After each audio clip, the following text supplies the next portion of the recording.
13 साल से शादी के हो गए हमारे। सर मैं कहाँ जाऊँ? एक मनीष दुबे सर कमांडेंट है, उन्हीं के साथ उनका अवैध संबंध है। मैंने सर उनको 22 फरवरी को रंगे हाथ अपने आवास पर पकड़ लिया था।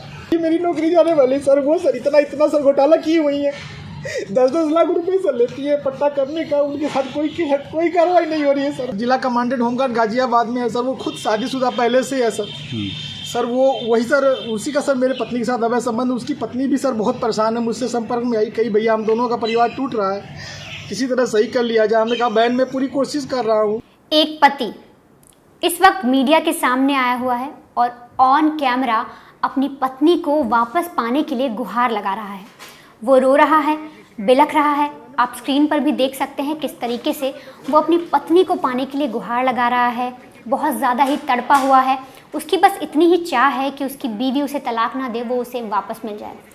दरअसल जो शख्स आप अभी स्क्रीन पर देख रहे हैं, इसकी बीवी एसडीएम है और उस महिला को या इसकी पत्नी को एसडीएम बनाने वाला कोई और नहीं बल्कि ये शख्स ही है, ये पति ही है, जिसने अपनी सारी कमाई अपनी पत्नी को पढ़ाने लिखाने में लगाई। उसके बाद उसे एसडीएम बनाया, लेकिन एसडीएम बनने के बाद बीवी ने कुछ ऐसा रंग दिखाया जिसकी वजह से आज ये हर किसी के सामने रोने को मजबूर हो गया है। इस शख्स का नाम है आलोक कुमार मौर्य। आलोक कुमार मौर्य उत्तर प्रदेश के बरेली का रहने वाला है। यहाँ पर अच्छा खासा इनका परिवार था, ठीक ठाक काम चल रहा था। फिर साल 2009 में जो आलोक है उसकी नौकरी लगती है पंचायत राज में 4th क्लास में। अब नौकरी लग जाती है, ठीक ठाक था, घर वाले बोलते हैं अब शादी कर देनी चाहिए। इसी सिलसिले में इसकी मुलाकात एक लड़की से होती है, ज्योति से। ज्योति से मुलाकात होने के बाद ये दोनों एक दूसरे को पसंद भी करते हैं और फिर दोनों की शादी हो जाती है साल 2010 में।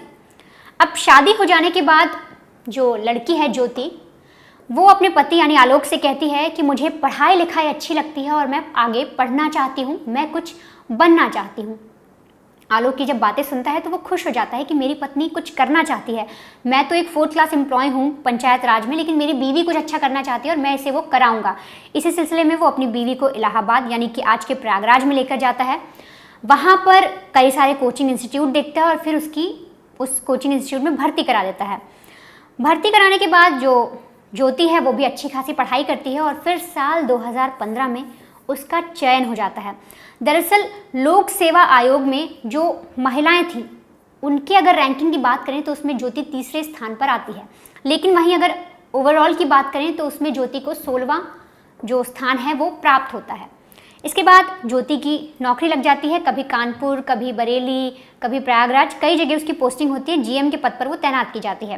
और अगर मैं हाल ही की बात करूं तो इस वक्त वो बरेली में एक चीनी मिल के अंदर बतौर जीएम के पद पर तैनात है। अब यहाँ तक ठीक था, ज्योति की नौकरी लग गई, उसका पति भी खुश था, घर में हर कोई खुश थे, मिठाई बांटी गई कि हमारी जो बहू है हमारे घर की वो एसडीएम बन गई, पति भी खुश था कि मेरी बीवी एसडीएम बन गई है।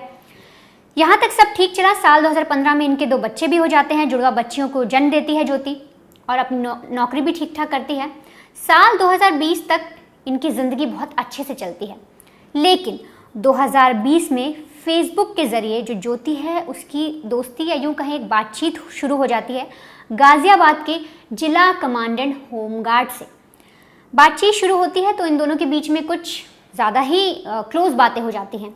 अब ऐसा कहना है आलोक का। आलोक इस वक्त जो मीडिया के सामने आया है और रो रहा है, वो इस वक्त आरोप लगा रहा है कि मैंने अपनी पत्नी को पढ़ाया लिखाया, उसे एसडीएम बनाया और आज वो मुझे ही तलाक देने की बात कह रही है किसी और के लिए।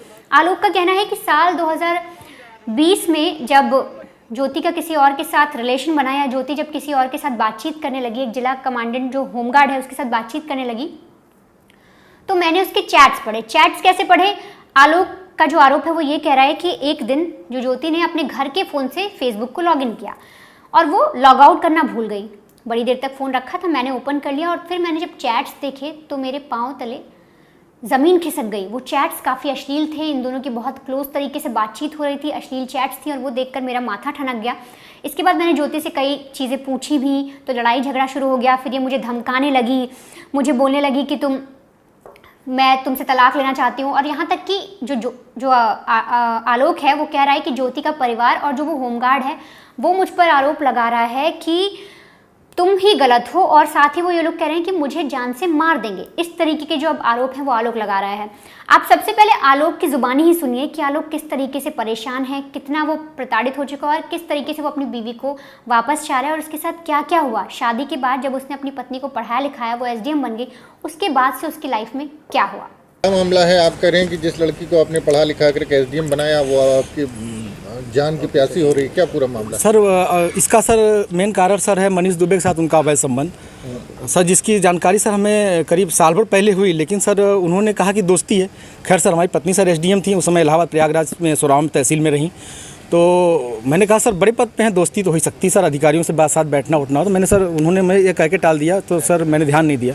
सर इसकी भनक सर मुझे उसका ये जो शक था वो विश्वास सर 22 फरवरी को हुआ, जब मनीष दुबे गाजियाबाद से चलकर सर मेरे आवास एलनगंज स्थित सरकारी आवास पे आया और इनके साथ एक साथ कमरे में मैंने इनको देखा अवैध संबंध बनाते हुए।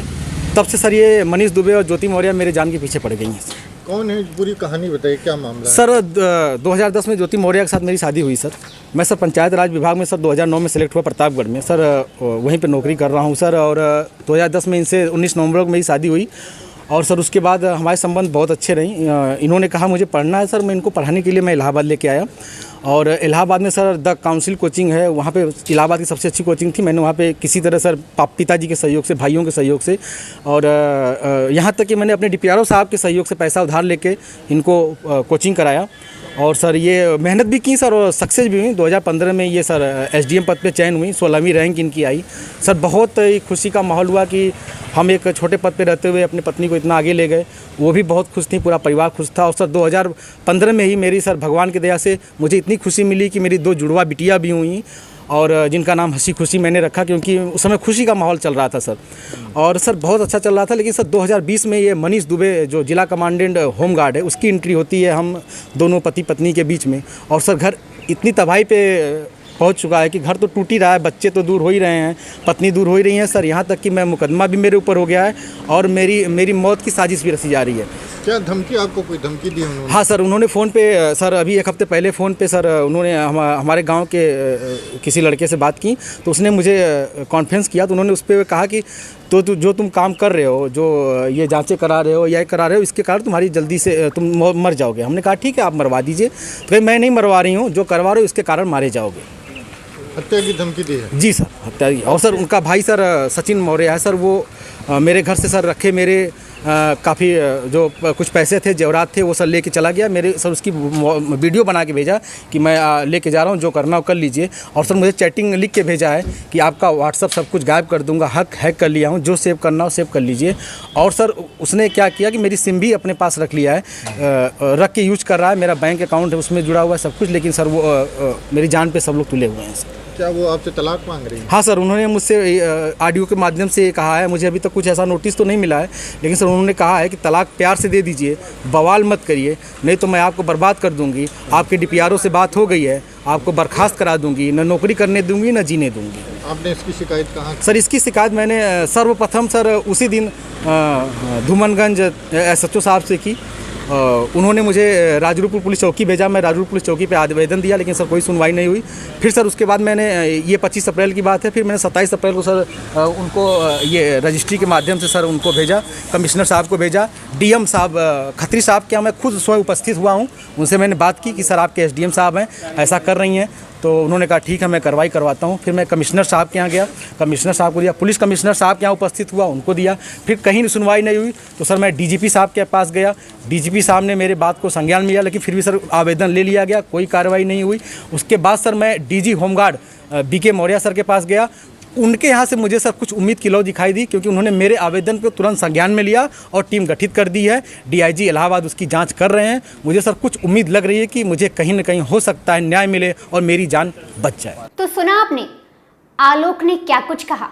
आलोक ने बताया कि साल 2022 में 22 दिसंबर के दिन लखनऊ के एक होटल में वो अपनी बीवी को उस होमगार्ड, जिला कमांडेंट होमगार्ड जो आदमी था, उसके साथ रंगे हाथों पकड़ लेता है, आपत्तिजनक हालत में पकड़ लेता है, जिसके बाद वो काफ़ी ज़्यादा झगड़ा होता है। और ऐसे में जो होमगार्ड है और जो उसकी बीवी है वो उसे धमकी दे देते हैं कि वो उसे जान से मार देंगे। यहाँ तक कि ये सारी बातें आ चुकी हैं। हाल ही में जो आलोक है वो अभी जो जिला कमांडेंट का एक आयोग होता है वहाँ पर गया, वहाँ पर उसने अर्जी लगाई है, वहाँ पर उसने जो जिला कमांडेंट होमगार्ड था, जो आदमी जिसकी वजह से इसकी बीवी अब इससे दूर हुई है, उसके खिलाफ भी शिकायत दर्ज कराई है। साथ ही अपनी बीवी के खिलाफ भी कई सारी शिकायतें दर्ज कराई हैं। और जो इनकी व्हाट्सएप चैट और फेसबुक की जो जितनी चैट्स इसके हाथ में लगी आलोक के, वो भी इसने उन्हें मुहैया कराई है। साथ ही मैं आपको एक और बहुत अहम चीज़ बताऊँ कि आलोक ने अपनी बीवी की एक 100 पन्नों की डायरी जो है वो पुलिस को सौंपी है, वो दी है उन्हें, और उसने कहा है कि जो मेरी बीवी है वो अवैध तरीके से वसूली भी करती थी। आलोक का कहना है कि जब बीवी की ये सारी चीज़ें मुझे पता लगी कि वो किसी और के साथ रिलेशन में है, मैंने उसे किसी और के साथ आपत्तिजनक हालत में पकड़ा, उसके बाद मैंने और छानबीन की तो मुझे पता लगा कि जो मेरी बीवी है वो इस तरीके से अवैध वसूली कर रही है। उस कम से कम आलोक बता रहा है कि हर महीने जो ज्योति है वो हर महीने 6 लाख की वसूली करती है। अगर इसके डेटा की बात करूं, मैं आपको इसका डेटा बताऊं तो जो पेज दिया है आलोक ने, जो प्रोवाइड किया, अभी आप स्क्रीन पर देख भी रहे हैं वो पेज, उसमें हर पेज पर एक तो स्वास्तिक बना है, स्वास्तिक बनाने के बाद वो शुभ लाभ लिखती है जो ज्योति है, उसके बाद वो पूरा बही खाता लिखती है, पूरा डेटा लिखती है, उसमें वो लिखती है किसको मैंने कितने पैसे दिए, किससे मैंने कितनी उगाही की, मतलब वसूली के पैसे लिखती है। फिर जिसको ट्रांसफ़र करती है वो पैसे, उनके भी नाम लिखे हैं। अगर अक्टूबर के महीने साल 2021 की बात करें तो 6,40,000 रुपए की वसूली ज्योति ने की।